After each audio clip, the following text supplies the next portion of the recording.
tuan-tuan dan saudara-saudara yang mulia, menghabiskan harta untuk agama, menghabiskan nyawa untuk belajar agama adalah satu perkara yang dituntut, satu perkara yang terpuji, yang dijanjikan ganjaran yang tinggi di akhirat dan di dunia.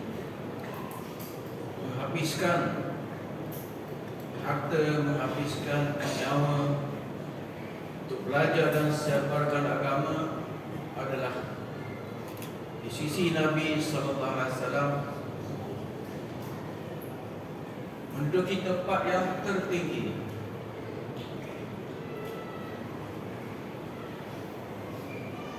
Jadi saya ucapkan tahniah kepada semua pelajar yang telah sampai kepada puncak pengajian,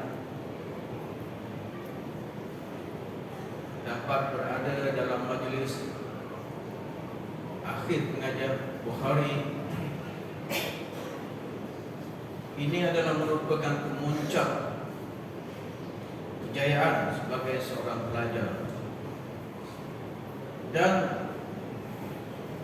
kejayaan ini hanyalah dapat kita capai apabila kita meletak sifat yang ada pada Sayyidina Abu Hurairah radhiyallahu anhu.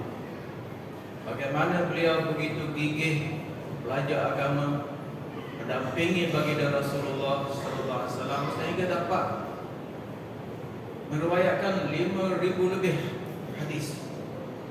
Dan apa sifat yang ada pada Abu Hurairah ialah radhiyallahu anhu, beliau tidak fikir tentang makan minum, sehingga kadang-kadang dia kelihatan terbaring kesakitan di atas tanah kerana kelaparan. Orang sangka dia kena sawan, tapi tidak, kerana kelaparan.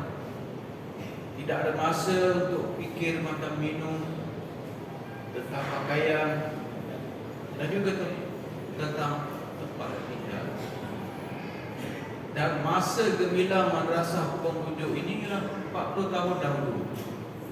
Ketika itu air tak ada, air daripada perigi, elektrik pun tak ada, belajar menggunakan pelita. Tapi masa dah banyak berubah. Sekarang keadaan itu telah pun berlalu, tetapi masih ada pelajar yang jumpa saya dengan keluhan, kami berada dalam madrasah Tukang Bujuk ni seperti berada dalam penjara, seperti seorang banduan. Banyak dia punya sekatan, tapi kami reda, kerana apabila kami keluar sahaja daripada madrasah, kami dilayang seperti raja oleh masyarakat luar. Jadi gembiralah berada dalam madrasah sebagai bantuan, tapi akhirnya diterima oleh masyarakat di luar madrasah sebagai raja.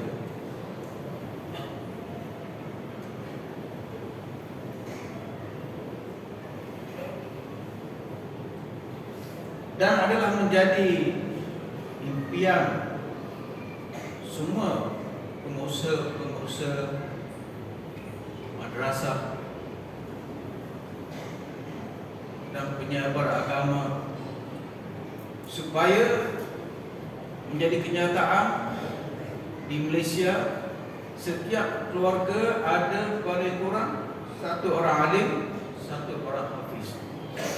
Ini adalah impian, tujuan, maksud madrasah dibina untuk memastikan bukan sahaja di Malaysia negara kita, bahkan di seluruh dunia, dalam setiap rumah ada satu orang hafiz, satu orang alim, paling kurang.